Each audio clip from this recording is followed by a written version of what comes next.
Good morning students. आज हम पढ़ेंगे अधिकार। अधिकार के बारे में हम सबसे पहले जानेंगे कि अधिकार क्या होता है, उसके अर्थ क्या हैं। तो अधिकार का मतलब होता है प्रभुत्व या हक। जो हमारा अधिकार है, हमारा हक है। राज्य द्वारा व्यक्ति को दी गई कुछ जो कार्य होते हैं करने की स्वतंत्रता होती है या सकारात्मक जो सुविधा होती है उसे अधिकार कहा जाता है। कोई भी मांग जो स्वार्थपूर्ण हो, जिससे सिर्फ हमारा ही स्वार्थपूर्ण हो, हमारा जो भला हो लेकिन दूसरे का कोई नुकसान हो, उसे अधिकार नहीं कहा जा सकता है। मतलब अपने कार्य करने की स्वतंत्रता। अगर हमें अपने कार्य को करने की स्वतंत्रता दी गई है, इसका ये मतलब नहीं है कि सिर्फ हम अपने ही स्वार्थपूर्ण कार्य करें। हमें ऐसा कार्य करना जो दूसरों को नुकसान ना पहुंचाए और हमारा भला हो लेकिन किसी दूसरे का नुकसान ना हो, इसे अधिकार कहा जाता है। अधिकार वे दावे होते हैं जिनके समाज मान्यता देता है और राज्य जो है उसका संरक्षण प्रदान करता है। तो हमने पिछली कक्षा में पढ़ा कि लोकतंत्र के बारे में, कि लोकतंत्र क्या है आप सभी जानते हैं। लोकतंत्र क्या है? जनता के लिए जनता द्वारा शासन। इसका दुनिया में जो अलग अलग देश हैं उसमें कैसे इसका विस्तार हुआ, अधिकारों की अवधारणा भी कुछ शताब्दियों से उभर कर आ रही है और लोकतंत्र में बदलाव ला रही है। इस अध्याय में हम वास्तविक जीवन की कुछ ऐतिहासिक घटनाओं से बात प्रारंभ करते हैं जिनसे यह पता लग सके कि अधिकारों के बिना लोगों का जो जीवन है कितना कठिन और दुर्भर होता है। अगर हमको अधिकार प्राप्त नहीं होगा तो हम अपना जीवन जो है वो स्वतंत्रतापूर्वक व्यतीत नहीं कर पाएंगे। हम ये समझने की कोशिश करेंगे कि अधिकारों का क्या आशय है, हमें इनकी आवश्यकता क्यों है और लोकतंत्र का विस्तार करने में अधिकार क्या भूमिका निभा सकती है।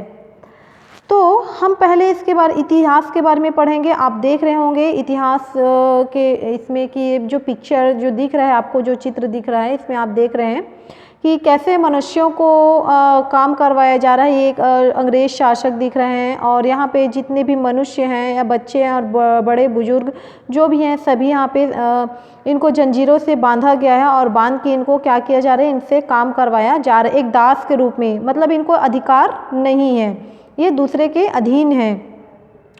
इतिहास के अध्यायों में सन 1789 में हुई फ्रांसीसी क्रांति के बारे में पढ़ा है। फ्रांसीसी क्रांति की सबसे बड़ी सफलता मनुष्य के अधिकारों की अवधारणा को उभारना है। इसी फ्रांसीसी क्रांति के समय फ्रांस तथा यूरोप के अन्य देशों में अफ्रीकी और एशियाई देशों के लोगों को दास बनाकर काम करवाने की प्रथा जो है वो प्रचलित थी। दास व्यापार 17वीं सदी में एशियाई और अफ्रीकी देशों में जोरों से चल रहा था। जो दास व्यापार है, दास व्यापार मतलब मनुष्यों को अपने अधीन कर लेना, उनको अपना दास बना लेना और उनका व्यापार करना, उनको बेच देना।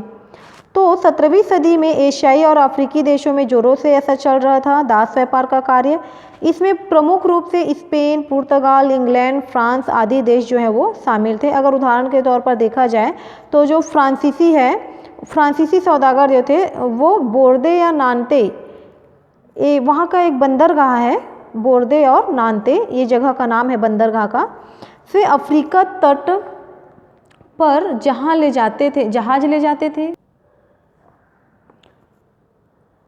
जहाँ वे स्थानीय सरदारों से दास खरीदते थे। वहाँ के जो स्थानीय सरदार थे, जो वहाँ के हुकूमत चलाते थे, वे क्या करते थे, मनुष्यों को खरीद लेते थे अपने दास बनाकर। दासों को दागकर एवं हथकड़ियाँ डालकर अटलांटिक महासागर के पार कैरिबियाई देशों तक 3 महीने लंबी समुद्री यात्रा हेतु जहाज़ों में ठूंस दिया जाता था। और जब उन दास को खरीद लिया जाता था तो उनको दागा जाता था मतलब उनके शरीर में निशान लगाया जाता था, उनको एक चिन्हित किया जाता था और उनको हथकड़ियों से बांधकर, उनको जकड़कर अटलांटिक महासागर के जो पार कैरिबियाई देश है उनको 3 महीने का समुद्री यात्रा करना पड़ता था। इस दौरान उनको बगान मालिक खरीद लेते थे और उनको लंबी यात्रा के दौरान दासों को कई तरह के कष्टों का सामना करना पड़ता था। उनको समय पर भोजन नहीं दिया जाता था, वे बीमार पड़ जाते थे, उनका इलाज नहीं करवाया जाता था, उनसे पशु तुल्य व्यवहार किया जाता था, पशुओं के समान। तो दास श्रम के आधार पर यूरोपीय बाजार में चीनी, कॉफ़ी और नील की जो बढ़ती मांग को पूरा करना मुमकिन हुआ। मतलब जब दास वहाँ खरीदे गए तो दास के खरीदने से वहाँ पे चीनी मतलब शक्कर, नील की खेती वहाँ पे किया जाता था और कॉफ़ी है, इन सब की मांग को पूरा कर पाना उनके लिए मुमकिन हो गया, आसान हो गया। इस तरह से बोर्दे और नानते जैसे बंदरगाह पर दास व्यापार के कारण वहाँ की जो शासक थे वो बहुत ही अधिक समृद्ध हो गई और वो नगर भी बहुत ही समृद्ध बन गया। फ्रांस की नेशनल असेंबली में लंबी बहस चली कि व्यक्ति के मौलिक अधिकार उपनिवेशों में रहने वाली प्रजा समेत समस्त फ्रांसीसी प्रजा को प्रदान किए जाएं या नहीं। मतलब फ्रांस की जो नेशनल असेंबली थी, राष्ट्रीय असेंबली थी, राष्ट्रीय सभा हुई वहाँ पे, उसमें बहस हुआ कि व्यक्ति के मौलिक अधिकार को उपनिवेशों में रहने वाली प्रजा, उपनिवेशों में रहने वाली प्रजा मतलब जो दूसरा राष्ट्र जो है, दूसरा राज्य जो है, वो दूसरा देश जो है वो किसी दूसरे राष्ट्र पर हुकूमत चलाता था, उसका कब्जा था। तो उस कब्जा जो देश है, कब्जी जो देश है, हुकूमत वाली देश, उस देश की जो प्रजा है उनको भी मौलिक अधिकार प्रदान किया जाए या नहीं किया जाए, इस बात पर लंबी बहस चली। लेकिन दास व्यापार पर निर्भर व्यापारियों की खिलाफत के भय से नेशनल असेंबली में कोई कानून पारित नहीं किया गया।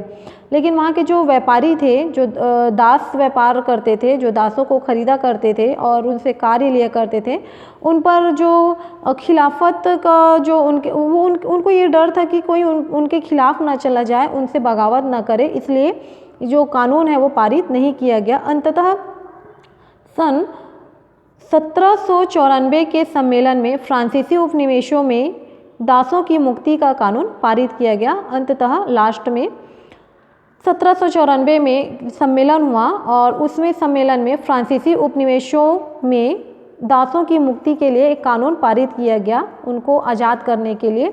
यह कानून कुछ समय तक लागू रहा, लेकिन 10 वर्ष के बाद वहाँ के जो शासक हैं वो नेपोलियन बने। उन्होंने दास प्रथा को फिर से शुरू कर दिया और बागान के जो मालिक थे उनको अपने आर्थिक हित साधने हेतु अफ्रीकी अश्वेत लोगों को मतलब जो काले लोग थे उनको दास बनाने की आज़ादी फिर से मिल गई। फ्रांसीसी उपनिवेशों में से अंतिम रूप से दास प्रथा का उन्मूलन सन 1848 में किया गया। फ्रांसीसी उपनिवेश से अंतिम रूप से जो दास प्रथा का उन्मूलन है उसको अंतिम रूप से 1848 में किया गया। अमेरिका में दास प्रथा को सन 1865 में समाप्त कर दिया गया। अमेरिका में इसे कब समाप्त किया गया? 1865 में दास प्रथा को समाप्त कर दिया गया, किंतु उन्हें नागरिकों के समान अधिकार 20वीं शताब्दी तक नहीं मिल पाए थे। मतलब वहाँ के जो अमेरिका के जो मूल निवासी थे, जो श्वेत लोग थे, जो गोरे लोग थे, उनकी अपेक्षा जो काले लोग थे, अश्वेत लोग थे, उनको ये जो नागरिक अधिकार है उनको 20वीं शताब्दी तक नहीं मिल पाया था, उनको काफ़ी संघर्ष करना पड़ा। अमेरिका के संविधान में आज़ादी के तुरंत बाद ही अपने नागरिकों को कई अधिकार दिए गए, लेकिन महिलाओं और अश्वेतों को नागरिक अधिकार हासिल करने के लिए लगातार संघर्ष करना पड़ा।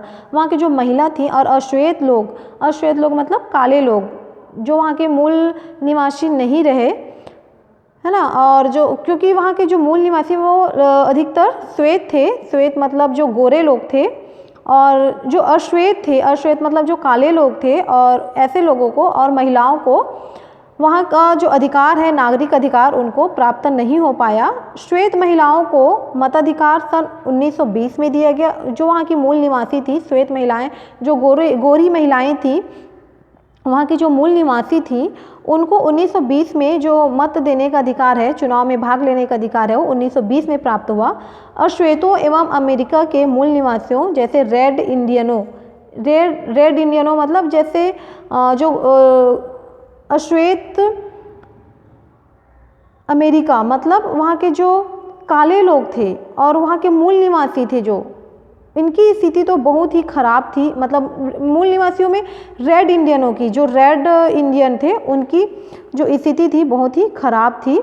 उन्हें अमेरिका में सिर्फ अपने अश्वेत रंग व अलग नस्ल का होने की वजह से ही कई भेदभाव का सामना करना पड़ता था। उन्हें बस, गाड़ी, पार्क, रेस्टोरेंट और जैसे सार्वजनिक जो स्थान है, सिनेमा घर है, ऐसे जगहों पर जो श्वेत अमेरिकन लोग थे उनके साथ बैठने नहीं दिया जाता था। उनको बराबरी का अधिकार प्राप्त नहीं था। वे लोग श्वेत अमेरिकी लोगों के साथ बराबरी के साथ बात भी नहीं कर सकते थे। उन्हें खाने पीने तथा मनोरंजन के जो सार्वजनिक स्थानों पर समान अवसर प्राप्त हैं वो भी नहीं थे। सन 1956 में अमेरिका की एक अश्वेत महिला थी नागरिक जो रोज़ा पार्क के साथ बस में सीट के लिए हुए भेदभाव की घटना ने अश्वेत नागरिकों में विरोध की एक बड़ी लहर पैदा की। अमेरिकी अश्वेतों ने मार्टिन लूथर किंग जूनियर के नेतृत्व में, वहाँ के जो एक मार्ग प्रदर्शक रहे होंगे, मार्ग प्रदर्शक थे, और वहाँ के जो व्यक्ति थे अमेरिका के, उनके अगुवाई में, मतलब उनका अगुवाई कौन किया? Martin Luther king junior. इनके अगुवाई में, इनके नेतृत्व में अपने अधिकारों के लिए एक व्यापक आंदोलन शुरू किया जिसे नागरिक अधिकार आंदोलन के रूप में याद किया जाता है।